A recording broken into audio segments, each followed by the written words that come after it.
Racikan Berita. Assalamualaikum warahmatullahi wabarakatuh. Alhamdulillah, saudara seperjuangan yang tetap setia mengawal pemilu sampai tuntas secara adil dan memenangkan rakyat.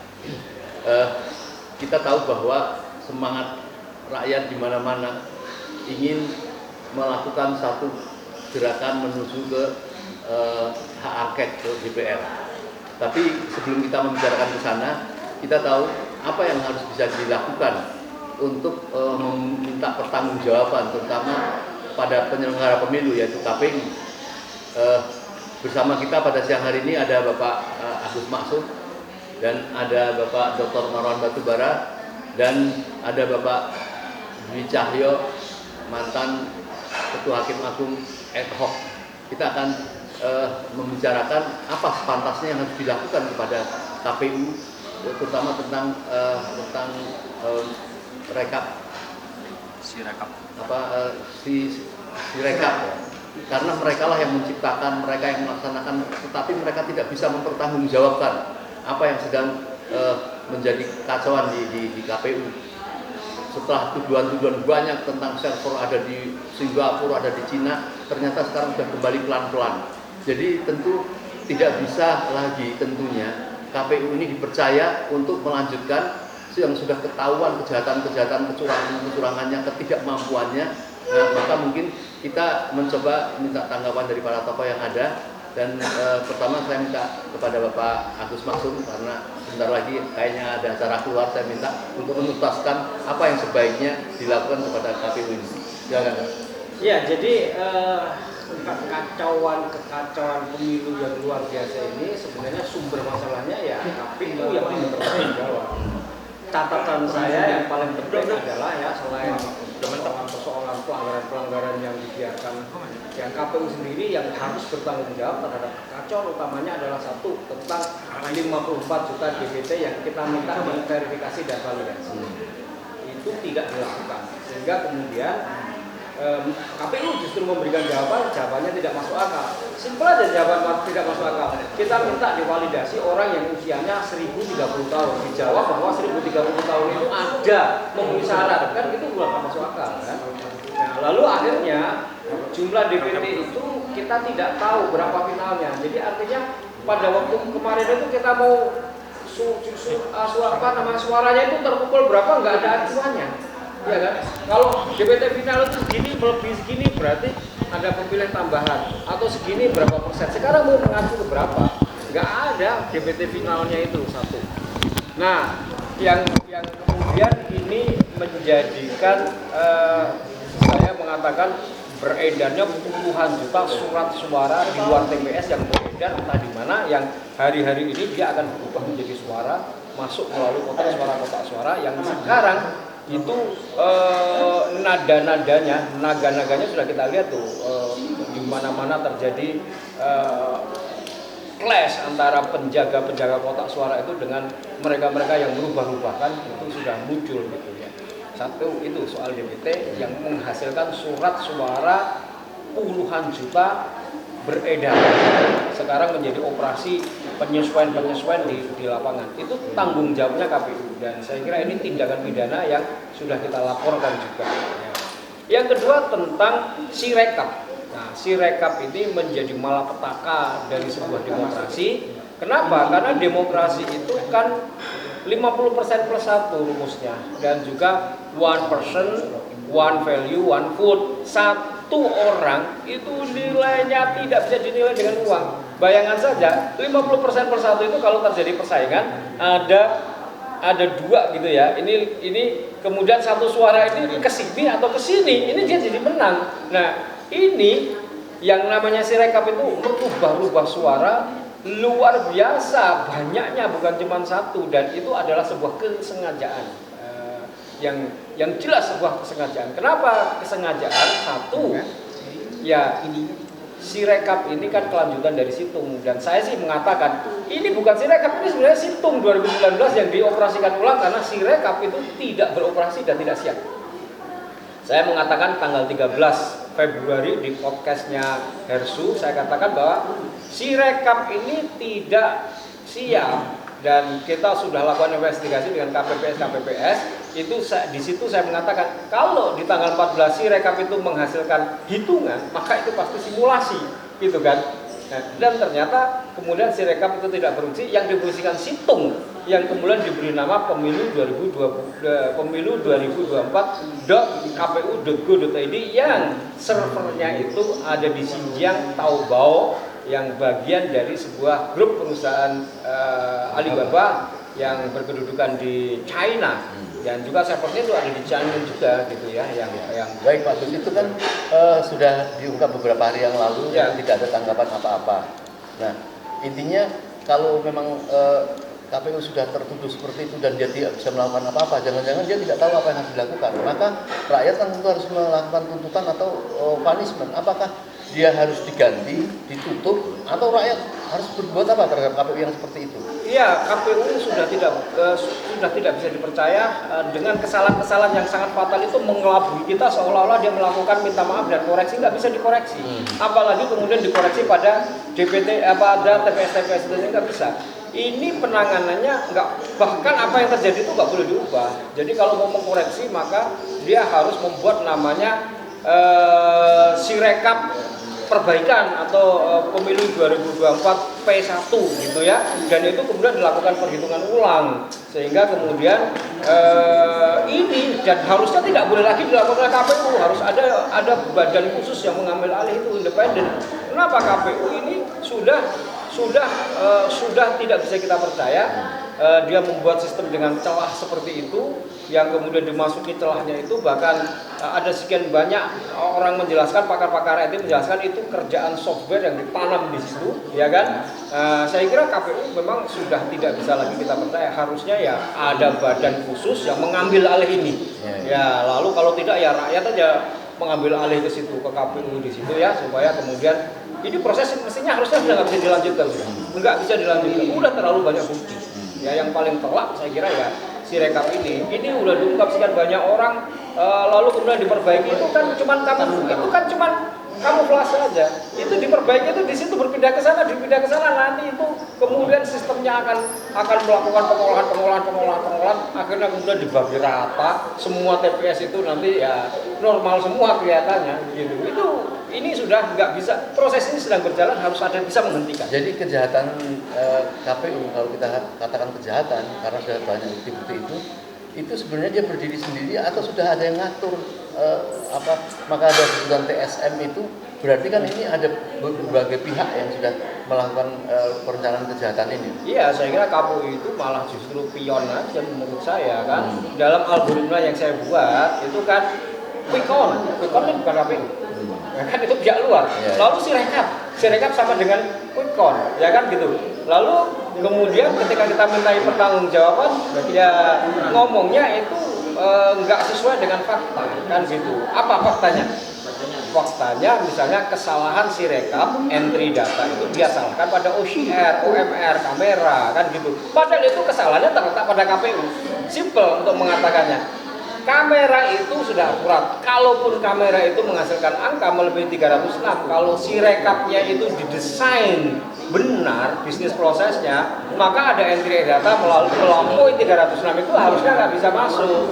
Tapi kan ini sengaja, faktor kesengajaan mendesain entry data di TPS melebihi 306 sehingga bisa sampai yang saya temukan itu, yang saya temukan sendiri maksud saya ya, itu ada satu TPS untuk 02 itu bisa 136.118. Bayangin aja itu satu TPS. Jadi itu kan berarti memberikan sumbangan pada persentase 02 itu terjadi di tanggal 14-15. Ya berarti ketika kemudian Sirekap yang kita kira tidak berjalan itu ternyata berpindah. Sirekapnya tetap berjalan, tapi dia berpindah pada namanya situng yang dikasih nama pemilu 2024.kpu.go.id. Sirekapnya tidak berfungsi, yang berfungsi itu situng 2019. Kesalahannya sama persis.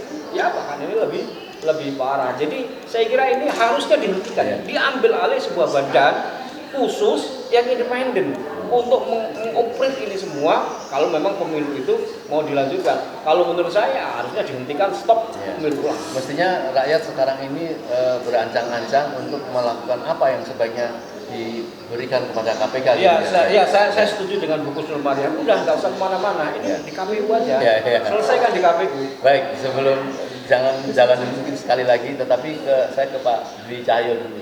Ini tadi kan jelas sekali banyak persoalan-persoalan hukum yang timbul di KPU ini, Pak.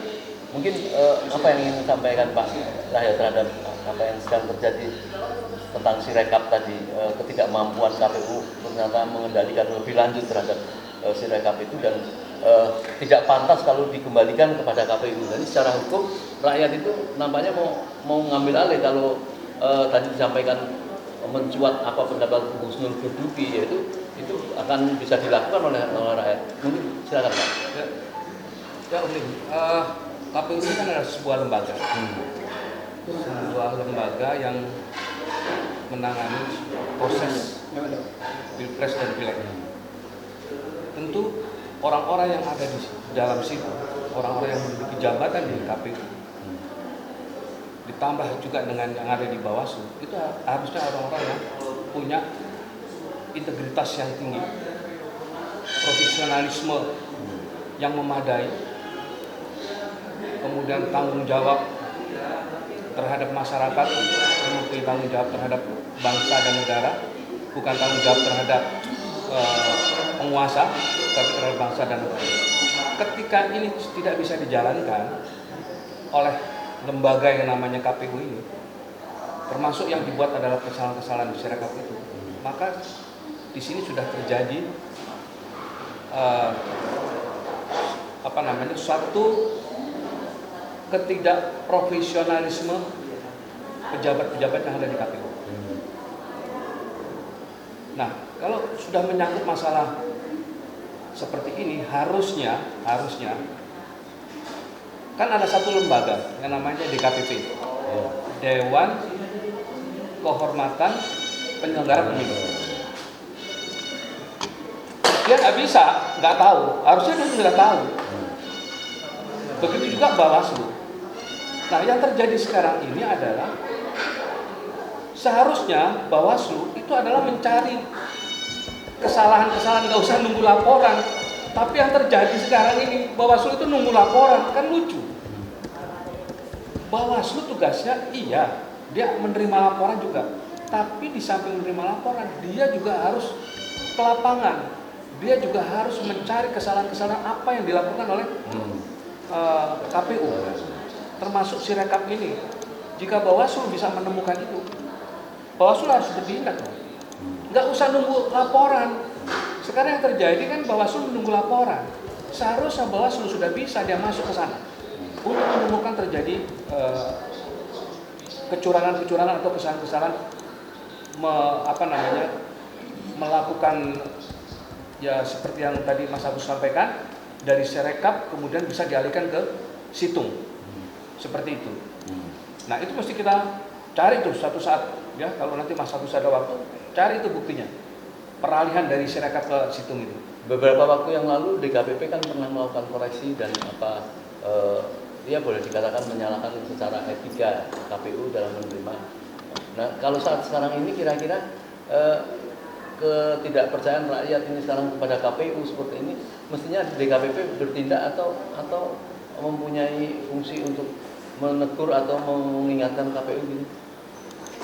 Kalau kita ambil urutannya kan dari penemuan kesalahan-kesalahan yang dilakukan oleh pejabat-pejabat yang ada di KPU, seluruh yang ada pejabat maupun seluruh personil yang ada di KPU, itu kan seharusnya Bawaslu menemukan kesalahan-kesalahan itu baru diproses. Tentu laporan itu tidak hanya berhenti di Bawaslu, Bawaslu juga harus koordinasi dengan DKPP. Jadi 3 lembaga ini seharusnya mereka melakukan semacam pertemuan-pertemuan rutin ya, sehingga ada satu kerjasama bukan dalam arti negatif ya, kerjasama dalam arti positif, artinya fungsi kontrol juga dari Bawaslu juga harus ada, sehingga Bawaslu juga harus punya kemauan untuk mendapatkan kesalahan-kesalahan dari KPU, terjunlah ke lapangan langsung, kemudian dia mencari kesalahan-kesalahan itu, kecurangan-kecurangan itu, dan dia nanti juga bisa kerjasama dengan DKPP untuk mengambil langkah-langkah hukum selanjutnya seperti apa. Mestinya kan begitu. Nah ini kan pemilih melihat sendiri yang terjadi apa? Banyak justru laporan dari masyarakat. Loh, tugas Bawaslu ini masa menunggu laporan dari masyarakat? Baik Pak, saya jadi ini yang sangat penting sekali ini Pak Marwan ini. Tadi sudah dijelaskan sama Pak saya sama Pak Agus. Ini rakyat kan sudah mendesak masalah angket itu. Tetapi ini persoalan KPU ini kalau bisa ditanggapi dari beberapa usulan, terutama ada Bu Husnul Maria mengatakan kalau sudah seperti itu duduki saja lah, duduki KPU sehingga apa itu betul-betul bukan disabotase tapi diambil alih oleh rakyat atau diputuskan sampai ada penggantian segala sesuatunya sebelum kita bicara masalah tuntutan hak angket ini. Ya, terima kasih Om Lim. Jadi saya kira catatan penting kita yang paling utama adalah bahwa pemilu telah berlangsung secara curang. Nah, kecurangan ini dimulai sebelum pemilu itu berlangsung sampai setelah berlangsung. Itu satu hal. Hal lain bahwa penyelenggara pemilunya ini juga bermasalah dan merupakan bagian dari rezim. Jadi kalau sudah melihat itu, sebetulnya rakyat itu bisa saja memulai dengan menuntut wakil rakyat menjalankan tugas pengawasannya. Pengawasannya itu apa? KPU audit, kemudian pemerintahnya yang terlibat kecurangan sejak sebelum pemilu ini diselidiki menggunakan hak angket. Nah, ini cara yang memang dijamin dalam undang-undang. Dan kalau kita misalnya melakukan demo, kita berkumpul dan menyatakan pendapat, ini juga dijamin oleh konstitusi. Nah, kaitannya dengan apakah kita harus duduki KPU atau tidak, bisa saja itu nanti kita duduki lalu KPU bisa berhenti. Tapi apa solusinya gitu? Apa yang hendak kita capai di sana? Dibanding misalnya angket ini wakil rakyat. Mereka punya hak untuk melakukan penyidikan. Nah, termasuk juga untuk menjalankan tugas pengawasan dari sisi mengaudit secara forensik, secara menyeluruh tentang bagaimana KPU itu menyelenggarakan pemilu ini, ditambah lagi tentang bagaimana menggunakan perangkat yang namanya sistem IT. Artinya ini kita bersuara, berharap nanti rakyat itu menuntut memang dalam koridor hukum dan kelihatan prospek hasilnya itu seperti apa sepanjang DPR itu menjalankan fungsi atau tugas angketnya itu secara objektif dan profesional dan tanpa intervensi. Sehingga dengan begitu kita berharap nanti ada hasil. Apa hasilnya misalnya? Kalau memang ditemukan kecurangan TSM, itu kan tadi sudah disebutkan, dampaknya adalah bahwa yang terlibat ini didiskualifikasi, ya kan? Lalu lebih lanjut lagi, kalau yang namanya pemerintah yang memang sedang diangket oleh DPR misalnya, diselidiki oleh DPR, kemudian ditemukan kejahatan yang dilakukan oleh Presiden, ditambah lagi hasil audit KPU, IT-nya dan bagaimana mereka menjalankan fungsi pengawasan itu atau menyelenggarakan pemilu itu, ditemukan pula hal-hal yang memang melanggar, ini dikombinasikan, lalu nanti dari situ bisa ada pernyataan pendapat dari DPR yang misalnya bahwa memang Presiden Joko Widodo terlibat dalam menjalankan pemilu yang curang secara TSM. Ini bisa dimakzulkan. Kemudian kalau memang penyelenggaraan pemilu oleh KPU ini bermasalah secara hukum, ini bisa dibatalkan. Salah satunya itu adalah membatalkan 02 sebagai paslon dalam Pilpres. Jadi artinya kita lebih bisa melihat ada prospek solusi yang memang dalam koridor hukum dan bisa dipercaya dibanding sekedar kita menduduki KPU lalu untuk apa?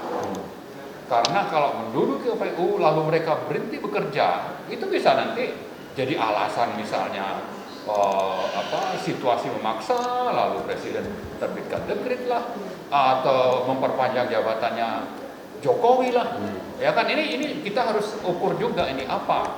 Tapi saya setuju bahwa itu sebagai pressure oke. Tapi pressure yang lebih mendesak bagi rakyat sekarang saya menganggap itu lebih kepada gimana kita mendesak DPR untuk segera menjalankan fungsi atau wewenangnya menjalankan angket terutama yang terkait dengan pemilu curang, dan itu pasti yang kaitannya dengan apa yang dilakukan oleh pemerintah dalam menyelenggarakan pemilu ini.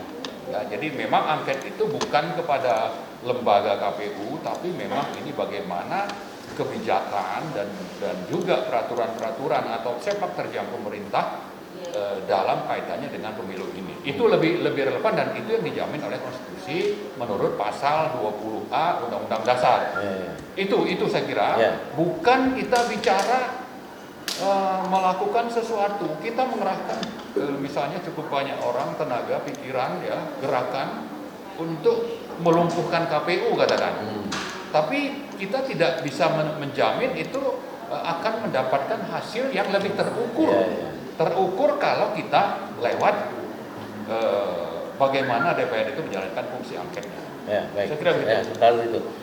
Pak Agus, tentu apa yang disampaikan Bu Husnul Maria, saya tidak menyimak sampai apa itu habis, mungkin Pak Agus bisa menyampaikan. Mendudukin itu kan tentu ada satu tujuan, karena memang dikasih punishment dan harus tidak punya kekuatan moral lagi lah ke KPU itu, kan memang harus dilakukan satu langkah-langkah. Iya, jadi intinya kan kekacauan itu terletak pada penyelenggaraan. Dan penyelenggaraan itu masih belum selesai dan itu kan dioper oleh KPU. Mulai dari pembuatan DPT-nya, sekarang penghitungannya dengan Sirekap yang sudah jelas Sirekap ini satu kesengajaan yang tidak terbantahkan lagi bahwa mendesain sebuah sistem perhitungan untuk memenangkan salah satu paslon, mengizinkan adanya satu software bekerja di dalamnya, menghasilkan angka-angka yang kemudian prosentase perolehan paslon tertentu itu sama dengan quick count, dan sekarang perhitungan-perhitungan di lapangan-lapangan itu juga berikutnya akan menyesuaikan angka-angkanya. Ini kan proses penyelenggaranya itu kan KPU dan sedang berlangsung, dan itu akan menghasilkan sebuah keputusan yang tiba-tiba keputusan itu kalau terjadi akhirnya kemudian kita digiring kepada Mahkamah Konstitusi MK. Yang persidangan-persidangan itu saya kira itu badut-badutan yang saya sudah alami lah. Sekarang itu juga di persidangan-persidangan yang di Bawaslu, persidangan di Gakumdu, prosesnya ini serba tidak masuk akal. Bayangin aja Pak Lim, ya, saya sidang di Bawaslu di Semarang. Pada saat itu sidang itu menyidangkan laporan tentang 54 juta. Ya, DPT dan Jawa Tengah itu ada bagian sekian kan gitu kan. Lalu KPU itu menyangkal bahwa itu adalah DPT, dia bilang itu adalah DBS. Sudah diperbaiki di DPT. Lalu saya dihadirkan. Ketika saya dihadirkan, saya membawa bukti bahwa itu adalah DPT final yang berasal dari KPU. Lalu kita bersepakat untuk menampilkan ya bukti atau yang kita bawa itu untuk kita tampilkan bahwa itu adalah bagian dari DPT final 2 Juli. Ketika saya mau menampilkan, tiba-tiba layar itu disabot oleh Ketua KPU di Jawa Tengah, ya kan? Lalu kemudian tampillah bukti-bukti yang itu dari KPUD yang kemudian memancing pertanyaan saya tentang sekian ratus ribu yang dilaporkan. Ini DPT atau bukan kan? Begitu dia bertanyanya.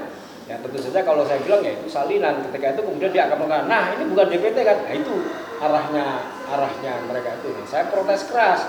Kan ini waktunya saya, itu salinan DPT betul, tapi salinan DPT itu diambil dari DPT. Ini yang saya bawa ini. Sehingga kemudian tentu saja ketika dia menyampaikan 500.000 DPT bermasalah, tidak mungkin menampilkan DPT finalnya kan, maka kemudian disalin. Nah aslinya ini, itu nggak sempat ditampilkan dan nggak boleh ditampilkan sampai akhir persidangan. Dan itu dilakukan oleh Ketua KPUD bersekongkol di dalam sidang dengan semua majelis hakim yang dari Bawaslu itu. Jadi ini badut-badutan, ini akan berlangsung terus, termasuk juga kemudian badut-badutan nanti dibawa ke MK. Sudah ada yang berdiri di MK di sana penantang-nantang kan, dan saya kira itu badut-badutan terus semua ini. Oleh karena itu jangan sampai badut-badutan ini itu berlangsung. Kita sendiri juga sudah melaporkan melalui jalur hukum, sidang badutannya belum terjadi tetapi sudah ditolak dulu, ya kan? Apa itu namanya, laporannya itu sudah ditolak dulu, gitu kan? Sehingga kemudian seharusnya kan kalau itu diterima saja maka sudah nanti harus masuk ke persidangan kan gitu ya. Tapi ini ditolak laporan kita tentang pidana-pidana yang dilakukan oleh KPU itu. Yeah. Jadi saya kira prosesnya ini jangan sampai berlanjut terus. Kecurangan itu sudah tidak butuh bukti baru menurut saya. Proses kelanjutan. Ya ini makanya seharusnya itu KPU ini harus sudah diambil alih oleh sebuah badan untuk bisa berjalannya itu sesuai dengan aturan, kembali pada aturan ini. Bukan ini kecurangan yang berlangsung sedemikian rupa, direncanakan sedemikian rupa, berlangsung begitu saja, lalu kita itu hanya bisa memviralkan, ya kan? Dan ini terus akan berlanjut sampai kemudian nanti diputuskan hanya memviralkan. Lalu kemudian masuk ke MK, kita cuma memviralkan. MK kemudian memutuskan dengan putusan yang sudah didesain, dan kemudian kita udah tahu MK juga sudah melakukan pelanggaran etik dan lain sebagainya. Sudah begitu kan. Maka sebelum itu semuanya berlangsung, berlewat, ini masih berjalan, berkutat dulu di KPU ini. Selesaikan dulu di KPU itu, bereskan dulu di KPU itu. Mestinya sih aku nggak ngerti ya. Harusnya sih ada badan lembaga yang menyelamatkan ini semua gitu loh ya. Apa sih lembaga yang menyelamatkan ini semua, saya udah jadi nggak ngerti sekarang. Harusnya DKPP itu. Ya, harusnya DKPP. Ada satu hal lagi, Mas Agus. Saya mau tanya itu. Yang di sidang di mana? Di Semarang itu. Dari pihak sana kan diberikan kesempatan untuk membuktikan itu ya di layar tadi. Ya. Artinya begini, prinsip hukum itu adalah siapa yang mendalilkan harus dapat membuktikan. Apakah hak ini diberikan oleh kedua belah pihak, dari pihak KPU-nya dengan pihak Mas Agus diberikan kesempatan untuk membuktikan? Enggak, saya sebagai pihak yang sebagai saksi pelapor. Ya, pelapor itu kan mendalilkan bahwa ini yang kita laporkan itu adalah bagian dari DPT, itu kami harusnya menampilkan kan. Nah, itu nggak sempat menampilkan dan tidak diberi kesempatan. Tidak diberi kesempatan, cuma dicecar aja pertanyaan-pertanyaan yang menurut saya tidak ada hubungannya. Misalnya kemudian dia bertanya tentang apakah DPT 54 juta yang di Jawa Tengah sekian itu dia datang ke TPS. Kan saya bilang, Pak Hakim, kita itu belum clear soal DPT ini ada orangnya atau tidak, divalidasi atau tidak. Kenapa Anda bertanya begitu? Saya bilang kan gitu. Mau bicara apa tentang apa yang disampaikan Pak Agus ini, nampaknya sudah tidak melihat kemampuan KPU untuk menyelesaikan ini dan bahkan menyarankan untuk segera dihentikan, diambil alih. Kira-kira mau bicara apa Pak? Kalau misalnya rakyat memang sudah arahnya juga ke sana gitu. Ya, kita masih ada upaya-upaya yang lain kan. DKPP itu ya. DKPP bisa mengambil alih ya. Bisa DKPP, iya. Tapi untuk kejahatan pemilu yang dilakukan oleh KPU pidana. Oh iya, itu sudah kejahatan ya. Dengan merubah sirekap yang sudah direkayasa sedemikian rupa, itu sudah kejahatan. Ya, saya itu dan ada itu bertanya dulu. Ya, kita bisa pidanakan itu. Komisioner KPU seluruh penyelenggara pemilu itu tidak profesional, tidak menyelenggarakan sesuai dengan undang-undang, dilanggar dan lain sebagainya. Ya DKPP ya, mudah-mudahan itu betul lembaga yang bisa mengambil alih itu harusnya. Mudah-mudahan seperti itu. Kita harapkan DKPP ini menjalankan tugasnya sebagaimana kewenangannya ya. Itu aja yang harus kita dorong. Baik, nanti kita lanjutkan Pak Marwan. Ini sangat menarik sekali yang disampaikan ini. Bagaimana melihat kerapuhan ya, seperti kayak sarang laba-laba aja nggak bisa menyentuh rakyat berharap kepada masalah ini. Jadi mungkin nampaknya tadi disampaikan cuma bisa memviralkan, jadi tidak ada seolah siapa yang mengambil alih ini satu-satunya adalah memang rakyat yang harus memutuskan memvanismen terhadap cara-cara mereka sembrono. Oke, jadi begini, saya kira kalau tadi kembali ke ide awal untuk melumpuhkan KPU lah katakan. Saya kira nggak ada Pak Marwan. Melumpuhkan KPU itu tidak ada. Jadi bukan dulu belum. Mungkin kata-katanya salah. Kita seperti Bu Usnur bilang duduki KPU. Oke, mungkin saya bukan tidak penyelesaiannya itu di KPU. Ya, Jangan bergerak kemana-mana dulu. Bukan melumpuhkan, bukan menduduki. Ya, jadi begini yang ingin saya ya. sampaikan adalah itu satu hal dan saya tidak merasa perlu untuk menyatakan menolak itu gitu. Lakukanlah itu. Ya kan? Tapi harus dicatat bahwa ada langkah yang lebih efektif dan efisien untuk bagaimana masalah kecurangan ini diselesaikan, dan karena pidananya itu sangat berat, maka yang menjadi target kita adalah bagaimana pelakunya ini ya itu dilumpuhkan. Misalnya presiden terbukti pidana berat terlibat dalam kejahatan pemilu curang ini misalnya, itu satu. Yang kedua, kalau memang angket atau penyelidikan oleh atau audit oleh DPR ya dengan memanfaatkan atau meminta audit independen, auditor independen mengaudit, lalu ditemukan memang ada kejahatan, ada TSM, maka ini juga bisa membatalkan paslon 2 misalnya. Jadi dua hal ini saya kira ini jauh lebih prioritas dan ini mestinya dilakukan lebih prioritas dibanding kita tadi mau minta KPU menjalankan sesuatu yang memang tugasnya, tapi itu bisa saja akan lebih lama atau tidak efektif. Kenapa? Karena pemimpinnya ini adalah yang tadi jadi target kita, yang namanya Bawaslu, KPU.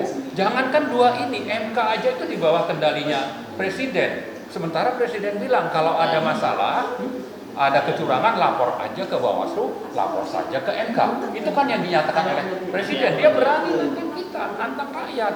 Kenapa? Karena dia tahu bahwa ini semuanya di bawah kendalinya dia gitu. Jadi kenapa kita tidak langsung mengadres siapa sebetulnya yang paling berkuasa terhadap isu ini? Apakah memang KPU tadi atau presiden? Ya saya bilang presiden. Maka alatnya juga harus besar.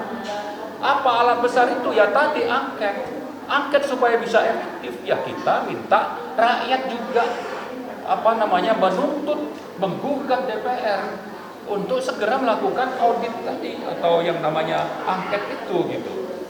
Ya jangan lupa Jokowi itu berada di atas trias politika. Ya kan, dia eksekutif tapi legislatif juga dia kuasai. Apalagi yudikatif itu dia kuasai dan ada ada Paman Gibran di sana gitu. Jadi saya bukan, kembali lagi saya katakan, saya tidak menafikan, tidak menolak rencana teman-teman, tapi saya cuma menawarkan mari melakukan sesuatu yang lebih efektif dan efisien. Karena itulah yang menjadi target kita, bahwa selama ini sudah hampir 8 bulan mungkin ya, itu yang namanya petisi 100 itu menyuarakan pemakzulan Jokowi, ini sumber masalah ini gitu.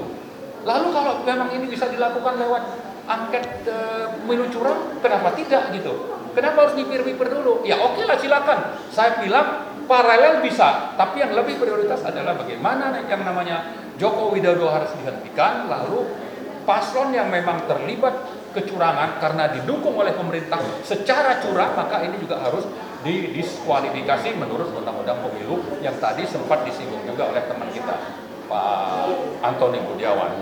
Saya lebih cenderung ke sana.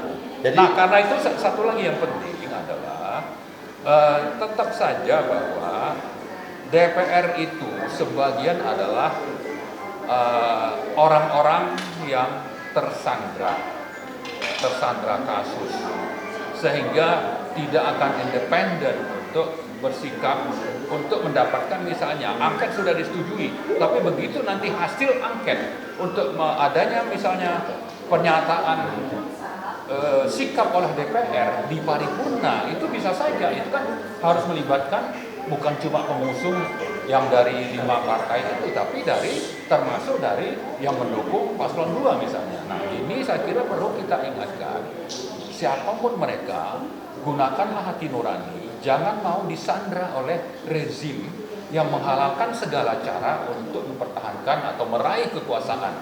Yang itu saya kira sudah terus akan dilakukan. Apakah kita bangsa Indonesia ini mau membiarkan bangsa ini menjadi bangsa pecundang, ya, yang wakil-wakil rakyatnya itu ada di tangan 1-2 orang, ya, tanpa kuasa karena mereka itu terlibat korupsi.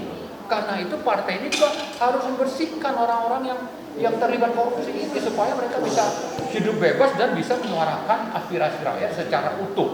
Baik Pak Noron, saya sambung sedikit, tuntaskan. Sekarang sudah beralih dari masalah KPU ini. Nah, kalau misalnya ini berhasil untuk melakukan satu angket dilakukan, apa sih yang bisa dilakukan di situ Pak? Apakah bisa mengkoreksi atau Bukan, jadi begini, namanya angket itu intinya adalah menyelidiki apa saja. DPR minta apa itu harus tersedia itu informasi. Dan itu akan bisa membongkar misalnya bagaimana yang namanya IT KPU diadakan, proses pengadaannya seperti apa. Bisa juga bagaimana waktu bansos itu dibagi-bagi oleh polisi, ditemukan bahwa polisi ini banyak sekali yang memang mengantar yang namanya bansos dari pemerintah itu, atau bagaimana misalnya kepala-kepala desa itu dikumpulkan untuk memilih paslon nomor 2 misalnya. Nah ini kan sudah sangat banyak beritanya, tapi kalau itu dilakukan secara terbuka, sistematis oleh DPR, maka kejahatan ini bisa terbongkar. Belum lagi tadi kita bicara tentang adanya yang disebut dengan automatic adjustment, ya, automatic adjustment, karena nggak ada duit, sudah habis untuk bansos, ngambil dari mata anggaran lain. Tapi alasannya adalah ini sesuatu yang diperintah oleh presiden. Andai kata Pak Noron, misalnya DPR cukup membawa bukti untuk menanyakan kepada presiden dan ada bukti-bukti yang dia tidak bisa menjawab dan bahkan signifikan sekali itu memang ada satu bukti kecurangan seperti itu, apa yang akan Ya artinya kan DPR bisa menyatakan sikap bahwa ini kecurangan sudah terjadi. Nah kalau kecurangannya itu sifatnya TSM, maka sanksinya adalah ini, begitu. Ya kan, sanksinya itu tadi didiskualifikasi, gitu. Nah lalu juga kalau bicara tadi tentang pengadaan sistem IT KPU, setelah audit DPR melihat wah ini ada keterlibatan dari eksekutif. Nah, eksekutif juga bisa jadi sasaran. Jadi kalau bicara angket itu hanya berlaku terhadap pemerintah, bukan kepada lembaga seperti KPU. Tapi keterlibatan pemerintah dalam bagaimana sepak terjang KPU itu berlangsung, termasuk dalam pengadaannya itu kan ada keterlibatan pemerintah. Kalau dalam angket itu bisa terbukti bahwa juga ternyata eksekutif ini atau presiden ini terlibat, itu juga bisa mendatangkan sanksi. Nah apalagi kalau memang tujuannya untuk kita ini menegakkan hukum, terutama terhadap pengkhianat negara yang didefinisikan di dalam pasal 169 Undang-Undang Nomor 7 2017. Pengkhianat negara ini salah satu kategorinya adalah yang melanggar pasal-pasal dalam konstitusi. Ya kan, pasalnya itu apa saja? Nah, ternyata misalnya ditemukan dalam pengadaan itu atau dalam proses penambahan dana bansos tadi itu melanggar pasal 23 karena tidak melibatkan DPR. Ini juga bisa menjadi pintu masuk untuk pemalsulan. Gitu. Baik, Pak Agus, mungkin ada sedikit yang mau disampaikan untuk menghadapi kecemasan masyarakat bisa menyelesaikan ini di KPU, kemudian ingin melangkah lebih jauh lagi rakyat ini, mungkin ada yang mau disampaikan? Iya, saya kira kalau saya tetap pada step yang di depan kita itu adalah, saya setuju dengan Bu Kusnul Maria, ini penyelesaian soal Pilpres itu adalah masih berada di KPU, dia masih berjalan, bahwa kemudian nanti ke angket. Nah itu langkah politik ya, langkah politik yang mungkin Pak Umar mau tempuh. Tapi penyelesaian dari proses pemilu yang kacau ini ya, adalah masih berada di KPU. Jadi kita kita fokuskan di KPU dulu untuk dia mempertanggungjawabkan seluruh kekacauan ini ya, karena ini bukan sesuatu yang tidak disengaja, ini sebuah kesengajaan yang jelas gitu. Dia menjalankan ini kenapa melanggar banyak hal ya kan, terutama yang Sirekap itu ya. Sirekap itu jelas menghasilkan sebuah desain yang di dalamnya itu kemudian bisa berubah suara, mengotak-atik suara, mendesain suara untuk memenangkan paslon tertentu. Jadi ini saya kira kita fokus di sini. Ya, Saya setuju dengan itu. Mungkin ada yang mau disampaikan Pak? Saya ingin menambahkan bahwa yang pertama soal proses hukum nanti ya. Proses hukum ini yang harus kita tempuh itu adalah dari semua lini hukum, baik itu pidana, kemudian di Mahkamah Konstitusi, ya, maupun melalui Gakumdu, juga di DKPP. Ini adalah proses hukum. Jadi semua lini harus kita lalui. Yang paling penting itu nanti buat proses hukum itu adalah yang di MK. MK ini kita harus banyak mengumpulkan bukti-bukti. Jangan sampai terjadi seperti pengalaman tahun 2019. Betul gitu ya, Mas Agus ya? Iya. Tahun 2019 itu mungkin banyak kekurangan bukti ya. Salah satunya ya, jadi sebenarnya kalau 2019 itu memang tuntutannya bukan itu, tiba-tiba kemudian tuntutannya itu kan membatalkan pemilu dengan DPT yang tidak sah. Ya. Tapi tiba-tiba pengacara entah dipengaruhi oleh siapa, tiba-tiba merubah mengklaim kemenangan. Karena klaim kemenangan ya nggak punya bukti, kita C1 sudah sejak awal, makanya nggak punya bukti. Jadi cerita 2019 itu harus saya luruskan itu.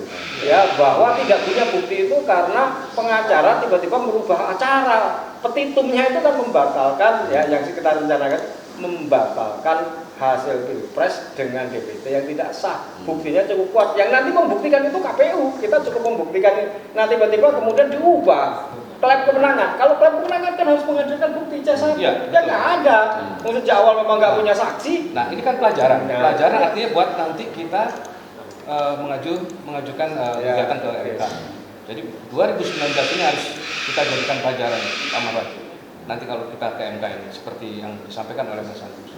Kemudian untuk proses pidana tentunya ya kita tinggal mengacu pada Undang-Undang Nomor 7 Tahun 2017. Ya. Kemudian untuk satu hal yang saya juga sangat kecewa ketika tanggal 19 kita mengajukan laporan ke Bawaslu. Betul ya? Kita mengajukan laporan ke Bawaslu. Kemudian oleh Bawaslu laporan itu ditolak dengan alasan tidak memenuhi syarat material. Bawaslu tidak pernah memberitahukan, tidak pernah menguraikan syarat material itu apa yang Bawaslu ketahui mengenai tidak terpenuhinya syarat material. Ya, kita tanpa diberitahu, hanya diberi surat pemberitahuan isinya tidak memenuhi syarat material, titik. Artinya apa itu surat itu? Maknanya apa itu Pak? Maknanya bahwa kalau masuk material seperti bukti-bukti ya mungkin lemah ya, bukti-bukti yang laporan ini berdasarkan laporan kita, laporannya apa? Laporannya adalah A. Kalau laporan A, alat bukti pendukung untuk yang dilaporkan permasalahan A ini itu harus terpenuhi. Contohnya seperti itu. Tetapi di KPU apa yang sudah kita buat laporan kemarin itu tidak dijelaskan apa yang kurang buktinya itu apa. Sementara kita kan sudah masukkan bukti yang 54 juta DPT flash disk ya, sudah diterima. Flash disk sudah diterima, ya, tapi masih menganggap kurang. Itu harusnya di dalam surat itu diberitahukan. Syarat material apa yang tidak terpenuhi itu diberitahukan. Seperti sama kalau kita harusnya sama ya. Seperti kita mengajukan gugatan ke pengadilan umum. Kalau ada kekurangan itu biasanya panitia juga ngasih tahu kurang ini ya. Itu diberitahu gitu. Ya, bukan tidak. Di dalam sidang pun kita masih diberikan kesempatan untuk memperbaiki gugatan. Ya, jika ada perbaikan, masih diberikan kesempatan itu. Diberitahukan gitu, ya. Ini enggak ada pemberitahuan, tidak ada uraian di dalam surat pemberitahuan penolakan laporan kita oleh Bawaslu. Yang tadi seperti saya katakan, Bawaslu ini maunya enak aja gitu, dia nggak mau capek. Tugasnya Bawaslu kan bukan hanya menerima laporan, tugasnya Bawaslu adalah juga turun ke lapangan, mencari perbuatan-perbuatan yang dilakukan secara masif ya, yang sekarang ini dilakukan secara masif, yang sudah terang-terangan, sudah banyak laporan, harusnya dia melakukan investigasi itu. Baik, bahwa Pak. pendidikan itu. Saya menambahkan sedikit Om Ilmu ya.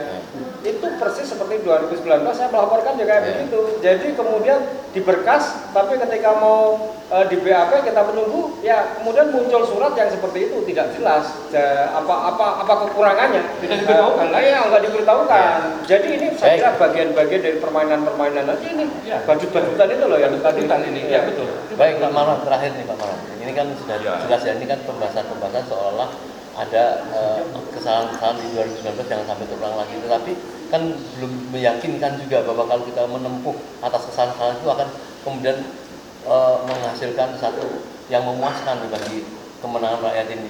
Itu apa menurut Pak Marwan? Ya, jadi begini, contoh Pak Agus tadi datang ke KPU, dan kita lapor ke Bawaslu, termasuk saya di dalamnya dengan Pak Narko dan Sin. Ya. Nah, kita lakukan ini semua yang dilakukan Pak Agus itu kan menjalankan aturan main yang diatur dalam undang-undang. Ya kan? Dan kita berharap mereka itu juga menjalankan fungsi tugasnya sesuai dengan yang diatur dalam undang-undang, dalam peraturan. Ya. Nah, tapi ternyata jangankan KPU, Bawaslu, MK saja tidak menjalankan fungsi dan tugasnya sesuai dengan undang-undang. Dia cuma berfungsi untuk memuji kebenaran satu ketentuan dalam undang-undang terhadap konstitusi. Dia tidak punya hak untuk membentuk ketentuan undang-undang. Tapi dia lakukan itu. Dia bikin aturan baru, dan ini artinya kan ketentuan baru, dan ini bukan wewenangnya. Dia buat sehingga batas umur itu bisa meloloskan Gibran. Saya hanya mengatakan 3 lembaga ini, KPU, Bawaslu, MK, dibentuk atas perintah undang-undang, diminta untuk menjalankan fungsi dan tugasnya sesuai dengan undang-undang, ternyata mereka tidak melakukan itu. Kenapa itu bisa terjadi? Karena ada yang lebih berkuasa. Mereka ini ada di bawah kendali yang namanya Presiden Joko Widodo. Maka kalau mau bertindak atau berbuat, tembaklah langsung, bukan nembak bunuh dia, tapi sasarlah apa yang paling efektif dan efisien untuk langsung ke jantung kejahatan ini gitu. Siapa jantungnya? Ya Presiden. Apa alatnya? Ya tadi angket gitu. Silakan kita gugat ke KPU, Bawaslu, ya mungkin cuma buang-buang, tapi itu harus kita lakukan. Kita coba untuk patuh terhadap undang-undang aturan yang saya sebut tadi. Kita coba mematuhi itu. Saya setuju. Tapi jangan lupakan juga yang lebih efisien dan efektif harapannya. Yaitu bagaimana Presiden ini segera mengakhiri sepak terjangnya lewat angket untuk nanti terjadi pemakzulan, itu satu. Yang lebih penting lagi adalah kejahatan KPU dan 3 sistem tadi, 3 lembaga tadi, itu bisa dihentikan. Yang berbuah pada paslon 2 ini juga bisa didiskualifikasi. Itu lebih mendesak. Maka mari saya ulang lagi nih, saya mengajak seluruh rakyat Indonesia, kalau mau hidup terhormat, tidak malu di antara bangsa-bangsa yang ada di dunia. Bagaimana ini pemilu kita diselenggarakan sangat amatir dan syarat dengan kepentingan dan memalukan bangsa ini bisa dihentikan. Ya, dan biangnya itu adalah yang namanya kepala eksekutif. Siapa itu kepala eksekutif? Ya itu Presiden Joko Widodo. Dan sudah banyak yang menyuarakan. Saya kira begitu. Baik Pak Agus dan Pak Dwi, insya Allah apa yang kita bicarakan pada siang ini betul-betul bisa memberikan masukan-masukan kepada masyarakat ya, bahwa kita lihat KPU sudah dalam keadaan seperti ini, nampak tidak ada kemampuan untuk menyelesaikan, dan negara juga tidak mampu memberikan respon terhadap apa yang terjadi seperti ini. Maka yang terbagus apa yang disampaikan Pak Marwan tadi, kalau rakyat memang bisa nampak sekali mereka berharap kepada hak angket itu, karena dengan hak angket itu mungkin akan ada penyelesaian yang yang kita tidak duga, walaupun apa batasan hanya yang bisa dilakukan hak angket, tetapi bisa merambat kemana-mana ya, apabila memang Presiden tidak bisa mempertanggungjawabkan itu. Insya Allah kita akan terselamatkanlah negeri ini dengan dukungan-dukungan kita, memberikan kekuatan moral kepada penguasa atau pemimpin-pemimpin kita yang sedang melakukan proses ini, politik ini. Baik, terima kasih saudara sekalian. Insya Allah kita tunggu tentang keputusan KPU yang nampaknya sudah tidak ada kepercayaan dan tidak mampu lagi menyelesaikan kericuhan dan kecurangan ini. Terima kasih Pak Agus. Ya, terima kasih Pak. Assalamualaikum warahmatullahi wabarakatuh. Waalaikumsalam warahmatullahi wabarakatuh. Siap.